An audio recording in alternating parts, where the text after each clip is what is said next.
시청자 여러분 안녕하십니까? BTV 대구 뉴스입니다. 첫 소식입니다. 배태숙 대구 중구의회 의장이 지난달 불구속 기소되고 국민의힘 대구시당이 징계 논의에 착수했다는 소식 전해드렸는데요. 징계의 수위가 어떻게 될지 관심이 모아지고 있습니다. 시민단체는 제명을 촉구하고 나섰습니다. 김민재 기자가 보도합니다. 국민의힘 대구시당은 오는 7일 윤리위원회를 열고 배태숙 중구의회 의장에 대한 징계를 논의합니다. 배 의장이 유령업체를 설립해 구청과 불법 수의 계약을 맺고 구의원 출마 당시 실거주지는 북구임에도 주민등록상 주소를 중구로 허위 신고한 혐의로 불구속 기소된 데 따른 징계입니다. 관심은 최종 징계 수위가 어느 정도로 결정되느냐입니다. 국민의힘 당규를 보면 윤리위 징계는 경고, 당원권 정지, 탈당 권유, 제명 등 4단계로 나눕니다. 공무원에게 갑질을 하고 구청 산하기관을 찾아가 자료를 열람한 뒤 개인정보가 담긴 서류를 무단 반출한 행위로 지난해 4월 김효린 중구의원은 당원권 6개월 정지라는 징계를 받았습니다. 따라서 배태숙 의장은 이보다는 강한 징계가 내려질 거라는 분석도 나오고 있습니다. 대구 시민단체는 제명을 촉구하고 나섰습니다.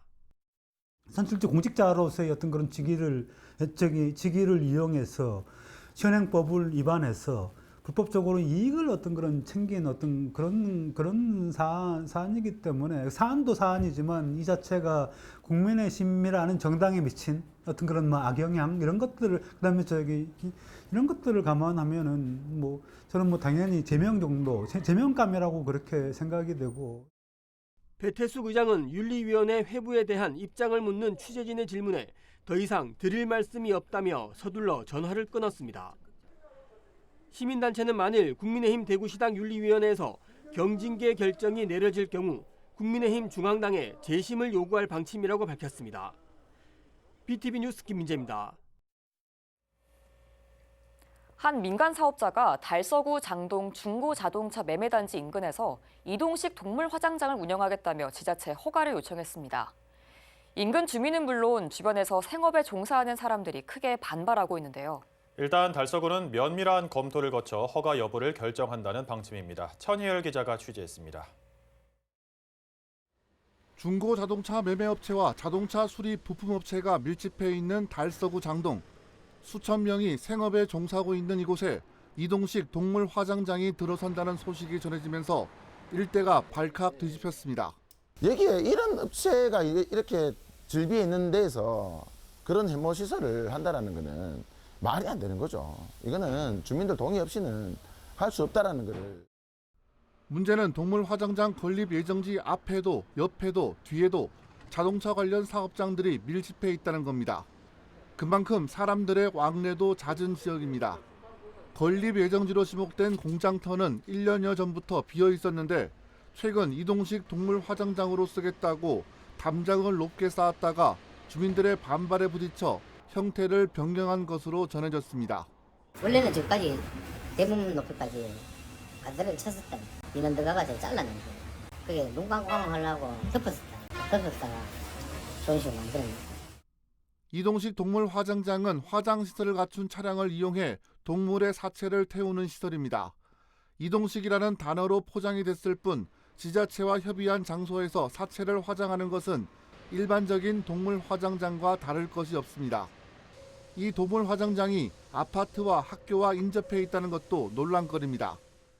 가장 가까운 아파트와는 700여 미터 떨어져 있고 800미터 안에는 초중고등학교 6곳이 모여 있습니다. 1.5km 떨어진 이곡동과 장기동, 볼리동, 월성동에는 수만 가구의 아파트가 밀집해 있습니다. 이동식 반려동물 화장 서비스는 산자부 실정 규제 특례 사항입니다. 현재 영업 허가 사항을 받기 위해 가지고 저희가 검토하고 있는데 앞으로 주민 생활 여건과 관련 조건 등을 종합적으로 검토해서 나가겠습니다. 해당 민간 사업자는 사업 예정지 주변 주민들을 대상으로 이동식 반려동물 화장 사업에 대한 설명회를 연다고 밝혔습니다. 장례 서비스 관련 사업에 대해 설명할 것으로 알려졌는데 이 사업 동의 여부에 인근 주민들의 관심이 집중되고 있습니다. BTV 뉴스 천혜열입니다.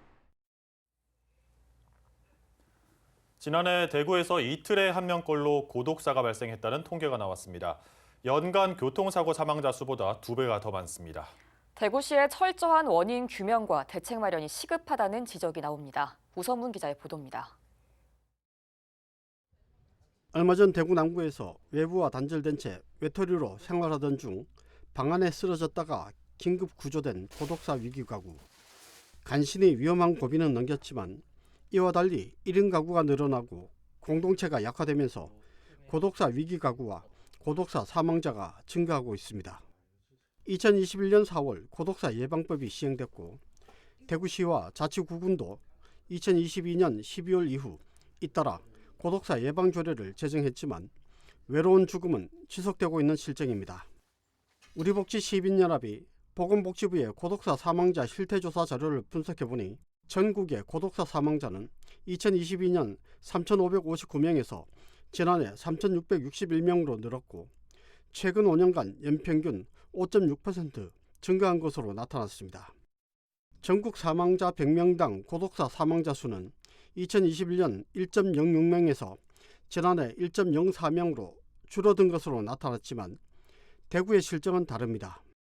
대구의 고독사 사망자 수는 2019년 105명에서 지난해 183명으로 늘어났고 최근 5년간 연평균 증가율은 14.9%로 전국 세 번째, 전국 평균보다 3배가량 높습니다.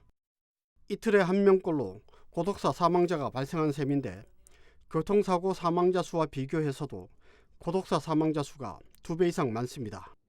대구의 교통사고 사망자는 2019년 112명에서 지속적인 감소 추세를 보이며 지난해 86명으로 집계된 반면 고독사 사망자는 2019년 105명에서 지난해 183명으로 계속 늘어나는 추세입니다. 이에 우리복지 시민연합은 대구시의 고독사 예방 정책 실효성에 의문을 제기하며 근본 원인 분석과 그에 맞는 대책을 제대로 세워야 한다고 지적하고 있습니다. 한편 대구시는 올 초 2024년 고독사 예방 시행 계획을 수립해 고독사 위험금 발굴 관리, 지역사회 연결 강화, 생애 주기별 서비스 연계 지원 등 3대 추진 방향과 4대 전략, 32개 추진 과제를 제시하고 있습니다. BTV 뉴스 우성문입니다.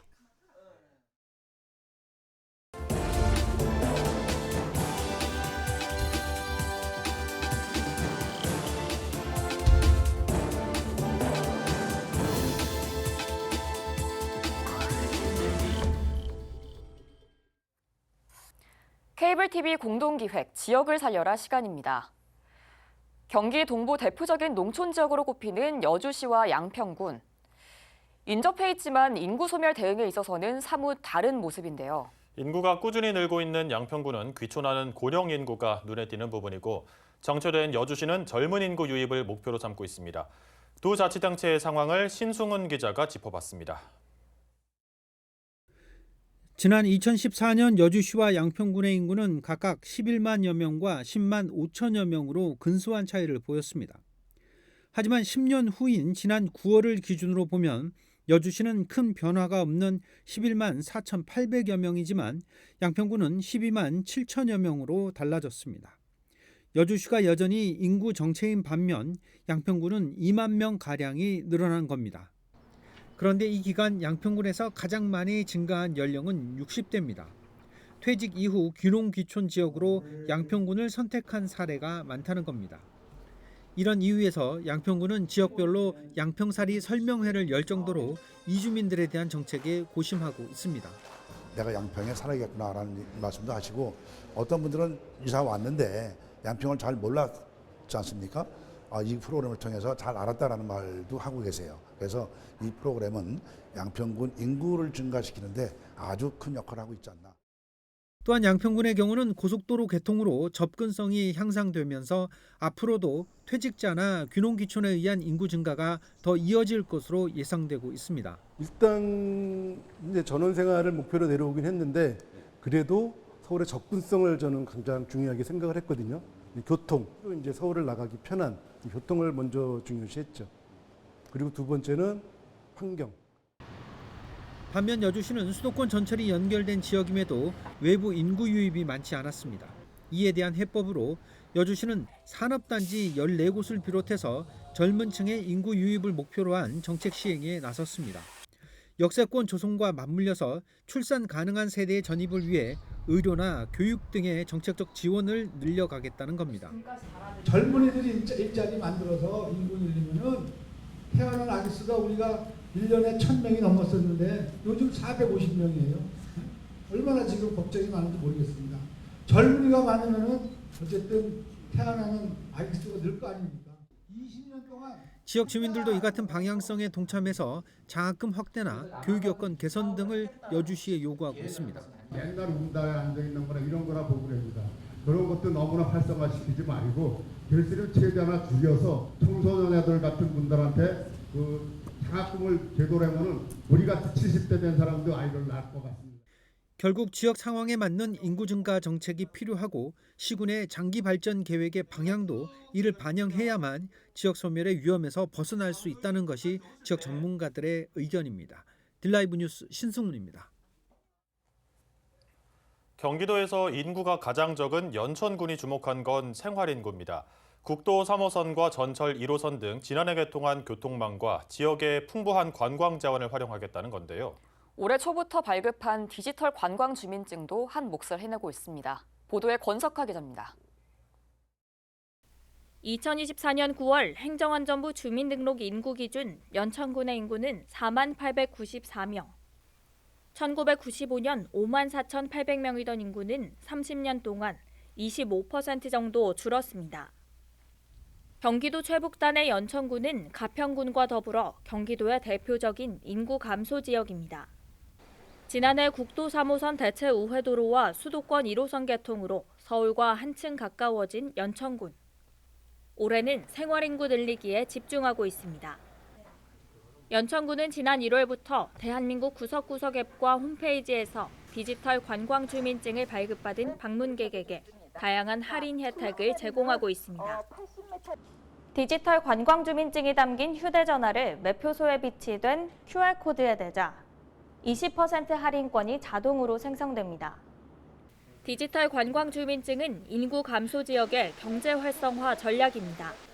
연천군은 관광 주민증 발급자에게 지역 주요 관광지와 숙박, 음식업 등 여행 편의 시설 16곳의 이용료를 최대 20%까지 할인해주고 있습니다. 관광주민증을 통해서 외집분들이 많이 찾아오시는 편이고요. 할인을 받으시니까 만족하시는 분들이 굉장히 많으세요. 다양한 할인 혜택을 통해 지역 방문과 관광 소비를 유도하고 있습니다. 저희는 제인폭포도 왔었고요. 오토 캠핑장도 갔었는데 광범위하게 할인을 받을 수 있어서 다시 또 연천군을 찾지 않을까 생각을 하고 있습니다. 현재 연천군 관광주민증 발급자는 10만 7천여 명. 시행 10개월 만에 연천군 전체 인구의 2배 정도가 관광주민증을 발급받았습니다. 매일 수백 명씩 발급자가 늘고 있는데 연천군은 이들 가운데 30%가량이 실제 지역을 방문할 것으로 기대하고 있습니다. 연천군 인구가 다소 줄어들고 있지만 이 생활 인구를 확장시켜서 이분들이 종래적으로는 연천군에 정주할 수 있도록 만드는, 그래서 연천군 인구를 늘려나가는 그런 인구 증대 효과가 있고요. 단기적으로는 그런 과정 속에서 침체된 지역 경제를 활성화하는 그런 견인차 역할을. 연천군은 인구 감소를 막기 위한 정책적 대안이 실제 인구 유입으로 이어질 수 있도록 편리해진 교통과 천혜의 자연 등과 연계한 홍보 활동을 벌이고 있습니다. 딜라이브 뉴스 권석화입니다. 다음 소식입니다. 대구시와 경상북도가 대구 경북 행정통합을 추진 중인 가운데 달서구에서 주민설명회가 열렸습니다. 행정통합이 달서구에 가져다주는 효과로 성서산단 활성화와 스마트 농업 육성지구 등의 특례가 거론됐습니다. 천혜율 기자입니다. 대구시와 경상북도가 행정통합을 추진하고 있습니다. 침체된 지역 경제를 되살리고 지방 소멸을 막아보자는 이유 때문입니다. 대구시는 경북과 행정통합을 이뤄낸다면 20년 안에 경기도 산업단지의 4배 규모로 개발할 수 있고 각 구군의 평균 인구도 2.5배 정도 증가할 것이라고 전망합니다. 달서 구민을 대상으로 열린 행정통합 설명회에서 대구시는 올해 안에 행정통합을 위한 특별법이 발의될 것이라고 내다봤습니다. 11월까지 시의회 의결을 거칠 예정입니다. 아울러서 법안에 대한 정부 협의와 국회 법조실 검토를 동시에 진행해서 연내 특별법을 발의할 수 있도록 준비하고 있습니다. 달서 구민들의 시선은 무엇보다 대구 경북 행정통합이 달서구에 어떤 영향을 미치는지에 집중됐습니다. 성서 산단 인프라 개선 및 활성화, 그리고 상인 스마트팜 육성, 노후 산단 경쟁력 강화나 105조의 스마트 농업 육성지구 등의 특례가 적용될 수 있을 것으로 기대됩니다. 달서구는 대구시 신청사 건립 예정지이기도 해서 설명회에 참석한 주민들은 대구 경북 통합청사가 어디에 어떻게 들어설지에도 촉각을 곤두세웠습니다. 그럼 통합되면은 통합청사가 그걸 들면서 봐서는 더 키워야 될 긴데 그대로 계속 골고루 사고 있는 건지 그렇죠. 또 특별 행정기관도 저희가 또 이관을 받으려고 하기 때문에 공무원 수가 줄어들지는 않을 것 같습니다.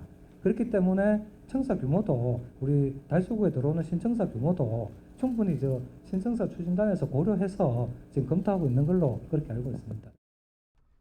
행정통합에 따른 세부적인 재정 운영도 형평성을 맞춰야 한다는 주장이 제기되기도 했지만 대구시는 앞으로 더 논의해야 할 문제라고 답했습니다.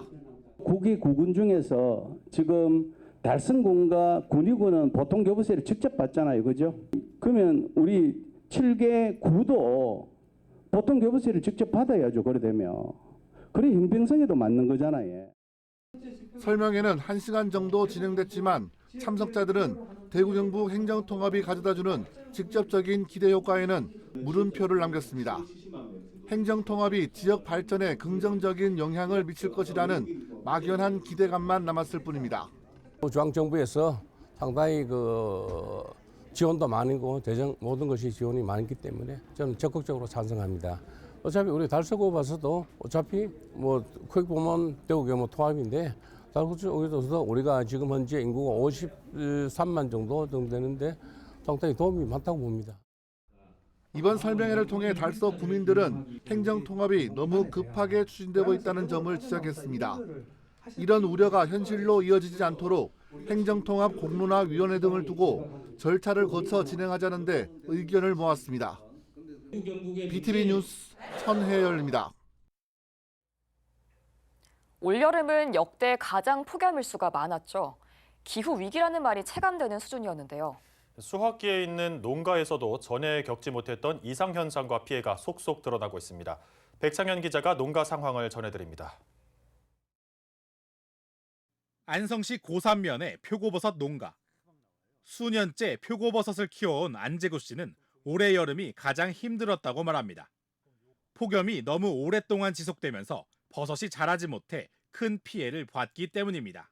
18도에서 한 22도, 3도 요 사이에 그때가 최적의 생육 온도입니다. 폭염이 심해가지고 그 온도까지 근사치로 가기 위해 가지고 많이 힘들었죠. 올해 여름 폭염일수는 역대 최장 기간인 18일. 농작물이 자라기 힘들 정도로 높은 온도가 지속되면서 버섯이 자라야 할 톱밥에는 곰팡이가 생겼습니다. 에어컨과 지하수를 이용해 간신히 온도를 낮출 수는 있었지만 돌아온 것은 30%의 수확량 감소와 전기요금 폭탄뿐이었습니다. 냉방기 가동해야 되고 또 많이 여러모로 신경을 쓰다 보니까 생산량도 줄을 뿐더러 들어가는 비용이 상승돼 가지고 결국 손익을 따지자려면은 별로 남는 게 없습니다.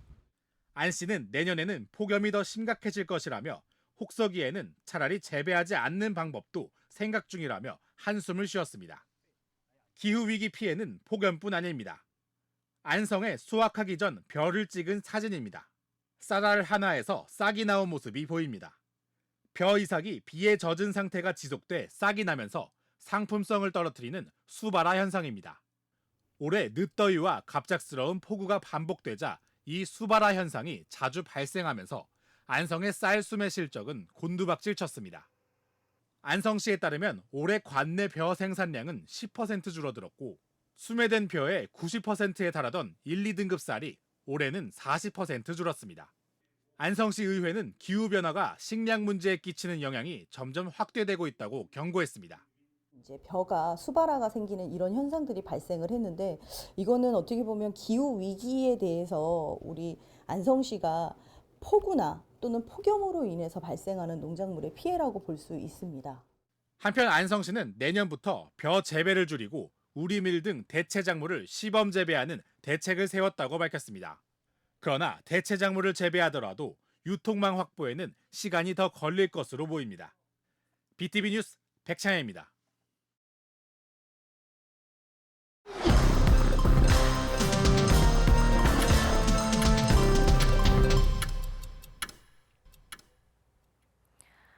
달서구가 이른바 열린 어린이집을 16곳 추가 지정했습니다. 열린 어린이집은 어린이집의 시설을 개방하고 부모의 일상적 참여를 확대해서 안전하고 개방적인 보육 환경을 조성하기 위해 도입됐습니다. 열린 어린이집에 선정되면 공공형 어린이집 선정과 국공립 어린이집 재위탁 심사 때 가점을 받을 수 있습니다. 달서구에는 전체 62%인 141곳이 현재 열린 어린이집으로 지정돼 운영 중입니다. 대구시가 산격청사와 동인청사에 국가유공자 우선 주차구역을 설치하고 운영합니다. 주차면 바닥에는 주차 구획이 표시되고 누구나 알아볼 수 있도록 안내 표지판도 설치됐습니다. 대구시는 도시관리본부와 도시개발공사 등 주차장 31면을 내년 상반기까지 추가 설치할 계획입니다. 국가유공자 우선 주차구역 주차는 독립유공자, 참전유공자 등 본인이 탑승한 경우에만 해당됩니다. 배태숙, 권경숙, 김효린 의원, 이경숙 전 의원. 7석의 정원인 대구 중구의회에서 그동안 큰 논란이 있던 사람만 꼽아도 이 정도입니다. 언제까지 청렴한 지방의회가 목표가 돼야 할까요? 청렴은 정치인에겐 목표가 아니라 일상이어야 합니다. 능력 있는 지방의회가 목표가 되는 때가 오길 바라겠습니다. 이상으로 뉴스를 마칩니다. 저희는 시청자에게 힘이 되는 소식으로 돌아오겠습니다.